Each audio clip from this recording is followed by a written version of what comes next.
Livro Profecias, terceiro capítulo, as três revoluções e a terceira ideia, segunda parte. Ao contrário, o ponto forte é a beleza teórica do programa. No fundo, ele é o Evangelho de Cristo, mas só em teoria, porque na prática o método da violência e da escravidão na individualidade humana o subverte. Mas certamente não é esse lado evangélico que seduz as massas. O que faz impressioná-las é a autorização, primeiro passo da legalização para apoderar-se dos bens de quem quer que seja. Mas, se possa destruir o instinto da propriedade só em dano dos outros, acreditando que depois ela possa ficar de pé apenas em benefício próprio, só então pacífica, porque protegida pelas leis, condição necessária para poder gozar o fruto de qualquer furto, é tão grande utopia que só os ingênuos e primitivos podem acreditar. Por isso, os sonhos da vitória do proletariado expõem-se a terminar sua escravidão aos pés do capitalismo do Estado.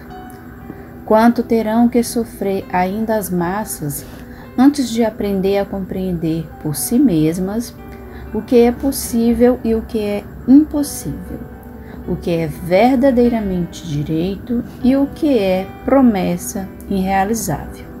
Mas também as massas têm os chefes que merecem.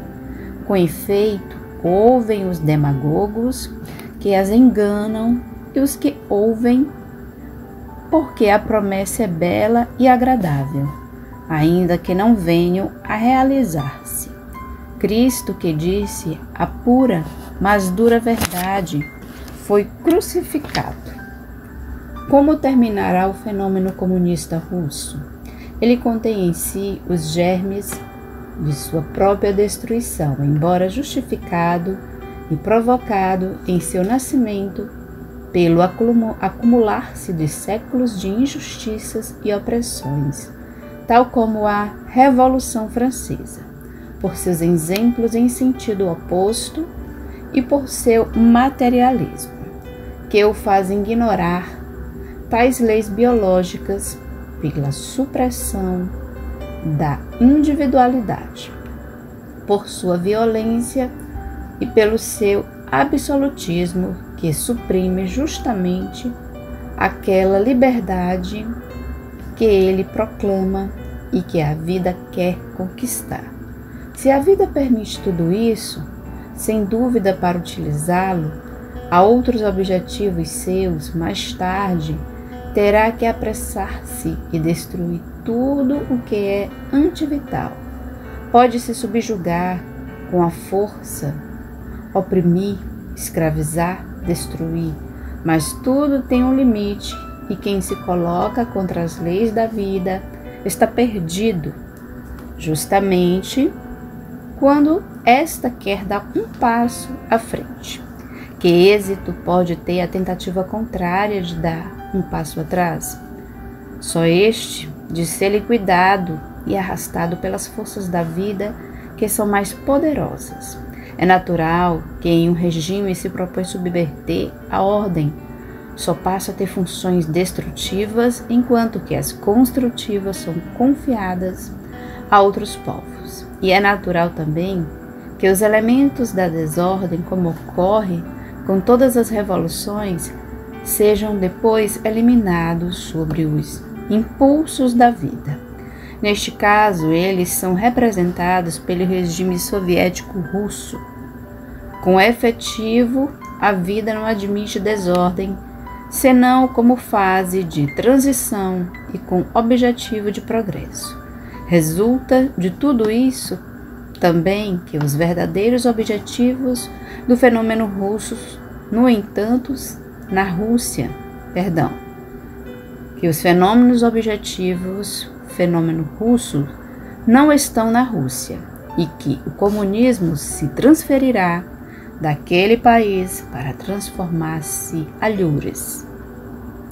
Diz-se isso a lógica do pensamento da história, que não funciona fechado num dado lugar ou tempo, apenas a serviço de determinado povo, mas se desenvolve por longuíssimos ciclos em todo o mundo.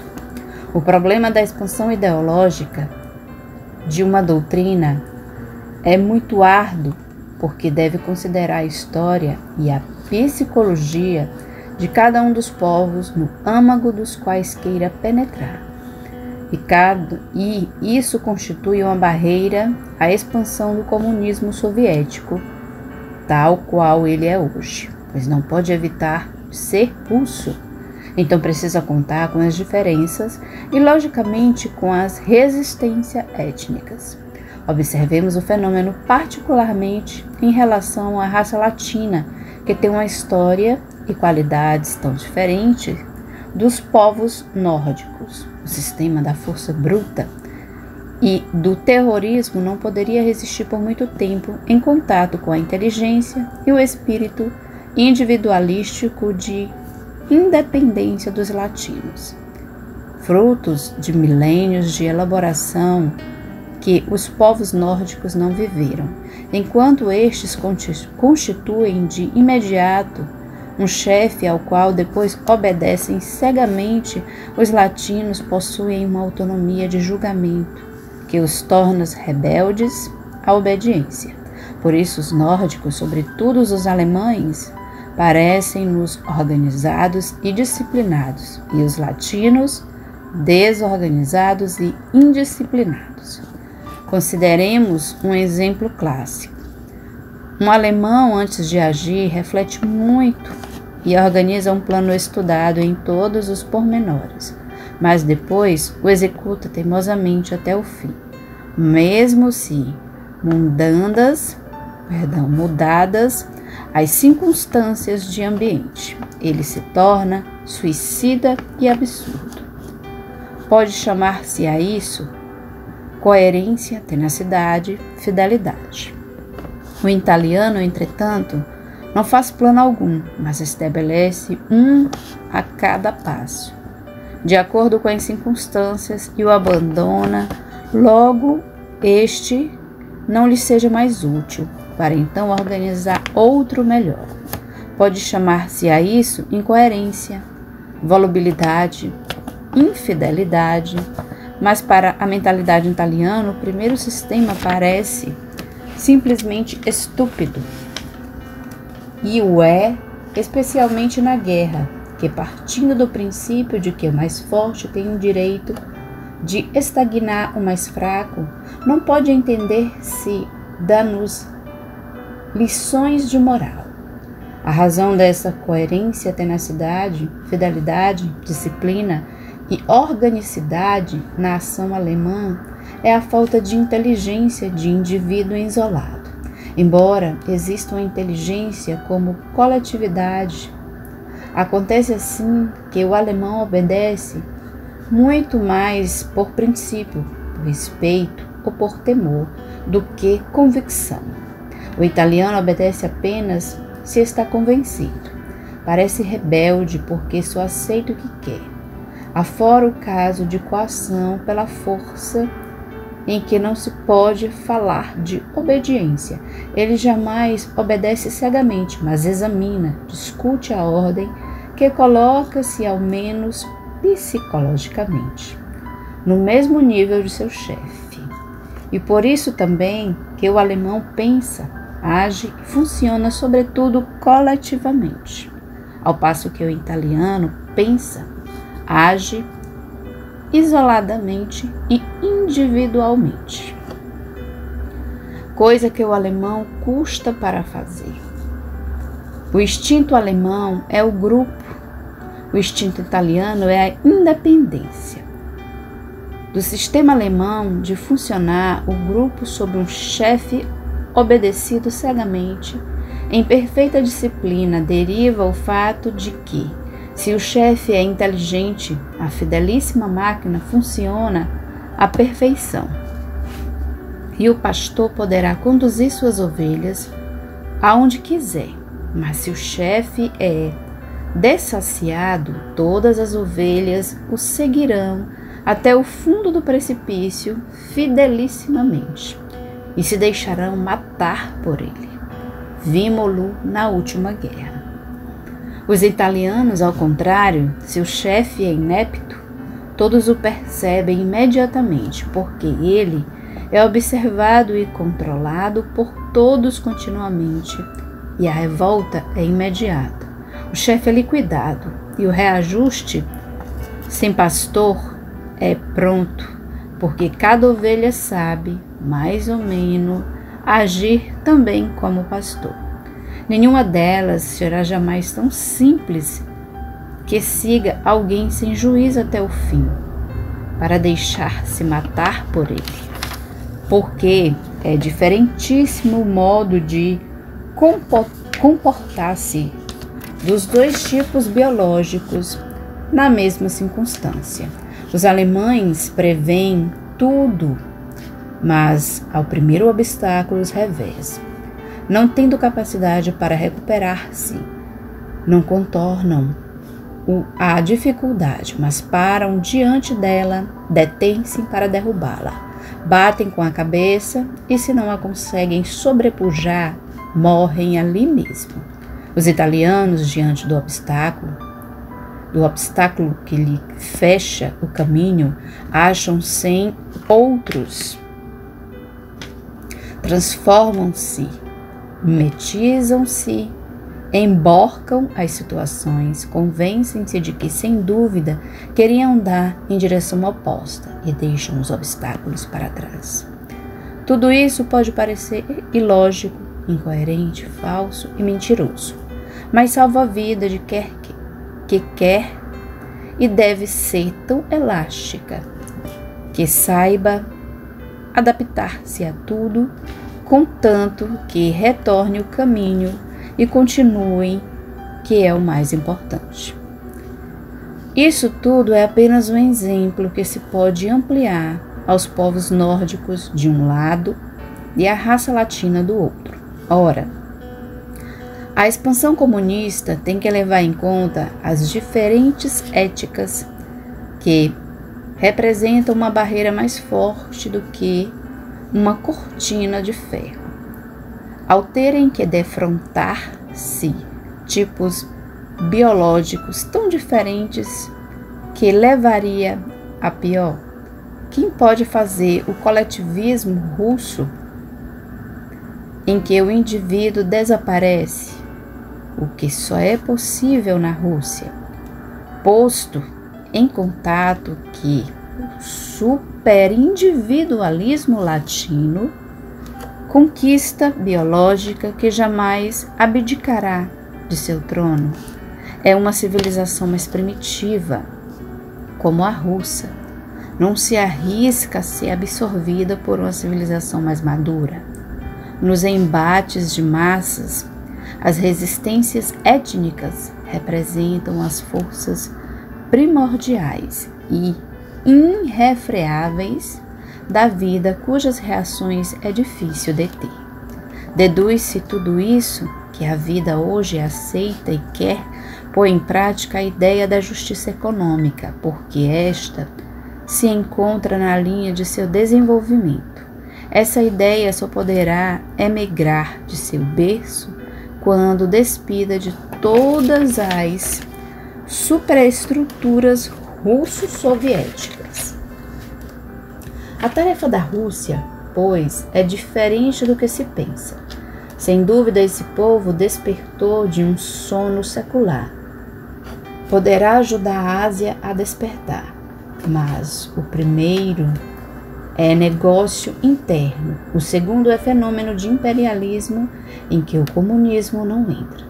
O verdadeiro merecimento da Rússia de hoje é o de haver imposto, com suas formas violentas, a atenção do mundo, o problema da justiça econômica, que assim teve que ser tomado em consideração, a sério, em escala bem ampla, ainda que tudo isso não tivesse nos planos do comunismo. Todavia, foi seu efeito mais importante. Assim, a Rússia teve o merecimento de haver despertado os que dominam, os que há 2000 anos dormiam sobre o Evangelho. Acordou-os com um forte solavanco, como uma ameaça que todos compreendem. Parece que o homem só compreende o que lhes apresenta sob forma de batalha. Quem mais ouvia os brandas e estereotipadas palavras do Evangelho há 20 séculos repetidamente, mecanicamente. Mas o assalto é coisa diferente, assusta, atinge os interesses. Então apresentam-se as defesas, estuda-se uma estratégia e com isso o problema se torna vivo e atual. Este é o merecimento da Rússia, ter denunciado as injustiças econômicas do mundo, tê-lo colocado em posição de réu e tê-lo coagido a um exame de consciência. Dessa forma, hoje, entre as nações não comunistas, no seio mesmo do cristianismo, não existe uma porfia de beneficência, não tanto por amor aos pobres, mas para chegar primeiro a conquistá-los e assim afastá-los do enquadramento comunista com que a Rússia hoje está pacificamente penetrando nos outros países, desfrutando com seu plano absolutismo a liberdade das democracias e do sistema eletivo para vencer guerras de invasão sem o risco de realizá-las.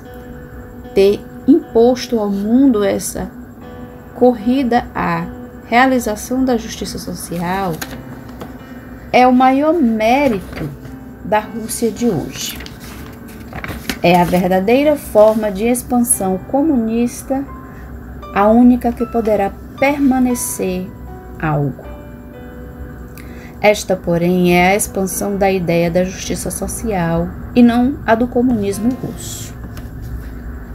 É lei universal de equilíbrio que logo que se defina novo impulso em determinada direção, surja o paralelo contra impulso que o equilibre. Assim, nascido o grande capitalismo norte-americano, surge-lhe contra o comunismo russo. E surgido este, o capitalismo americano reagiu, fortificando-se e armando-se. Assim, a grandeza gera inimigos e o assalto fortifica o adversário. Determinou-se assim a luta entre capital e trabalho. São definidas as recíprocas posições e direitos e preparam-se para resolver seus contrastes. Existem as classes sociais do capital e as do trabalho. Este é apenas o capital em formação. O capital é o extrato concentrado do fruto do trabalho. Um precisa do outro. Mas ao invés de colaborar, lutam para sobrepor-se. Se cada um permanece em seu lugar, tudo daria seu devido fruto. Mas ao contrário, eles gostam de trabalhar destruindo-se mutuamente. O resultado é a paralisação de ambos. Afiam-se armas, o capital explorando com salários baixos, o trabalho rebelando-se com as greves. Nesse ponto chega o comunismo. Os demagogos aproveitam-se disso. Os operários alimentam a esperança e assim as coisas se mantêm e caminham. Este último gritam que o capital rende 100 vezes mais que seu trabalho e chamam isso exploração. Mas é também verdade que o capital representa a inteligência que, biologicamente, vale muito mais que o trabalho manual. Portanto, pode ser justa uma compensação maior. Mas é verdade também que a cobiça muitas vezes cresce com a riqueza e que nem sempre esta se conquista com o trabalho, mas muito frequentemente apenas com golpes de sorte, se não for pior. De fato, discute-se muito na teoria, acreditando-se no sistema. Mas as raízes do problema descem até o terreno moral. Na realidade, nem o capital nem o trabalho são culpados disso, mas é o homem, esteja ele de um lado ou do outro. É o mesmo homem, com os mesmos instintos egoísticos, que fazem mau uso de tudo. Com esse tipo biológico dará maus resultados qualquer sistema econômico, de modo que o comunismo arauto da justiça econômica nada resolve, como nada resolveu na Rússia, onde permanece a opressão e a injustiça do antes. O capital é uma força tal como a máquina.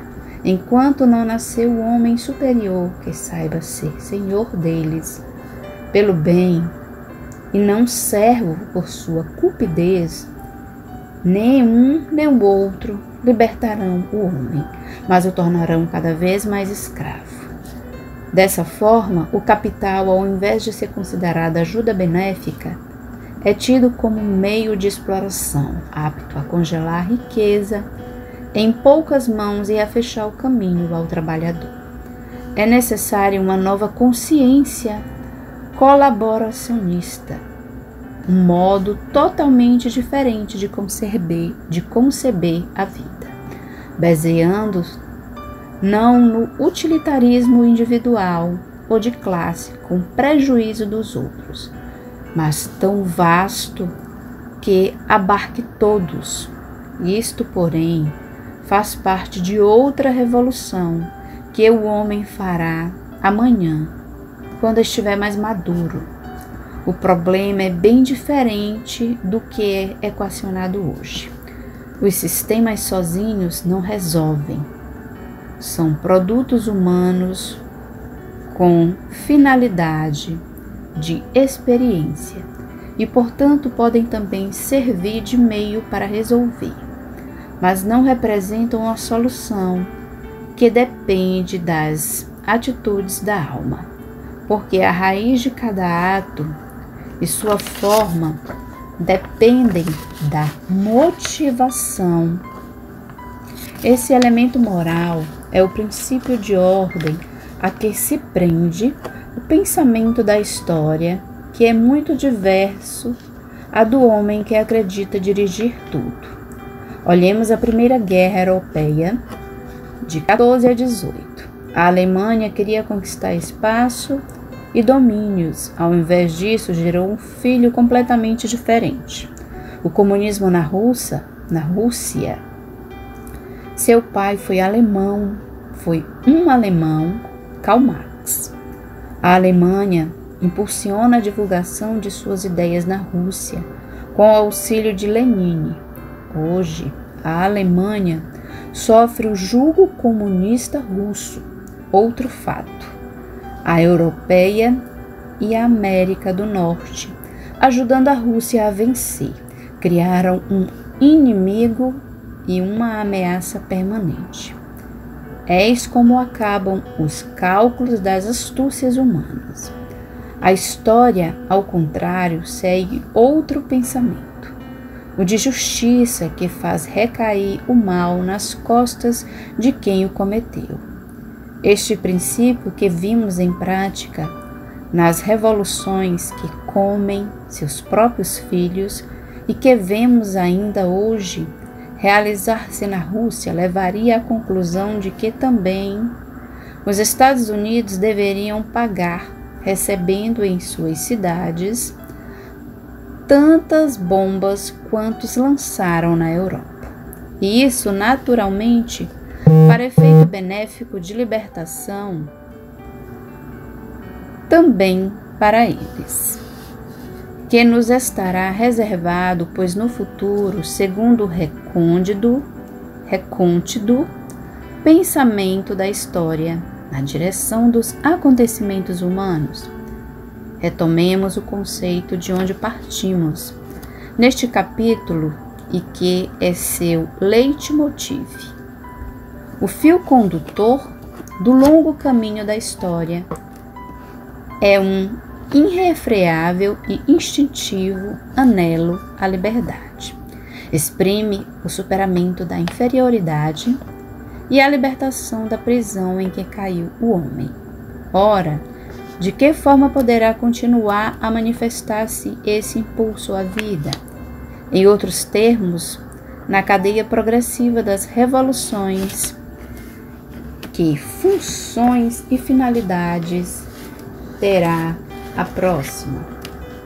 Conquistada a liberdade política com a Revolução Francesa, a econômica com a divulgação dos princípios sociais imposto ao mundo pelo comunismo, excluída a Rússia e seus métodos, concluída a grande revolução técnica operada pela ciência com suas últimas conquistas sobre o tempo e o espaço, entre parênteses, libertação do limite, e com a máquina, entre parênteses, libertação do trabalho material. Qual a outra liberdade poderá o homem procurar conquistar?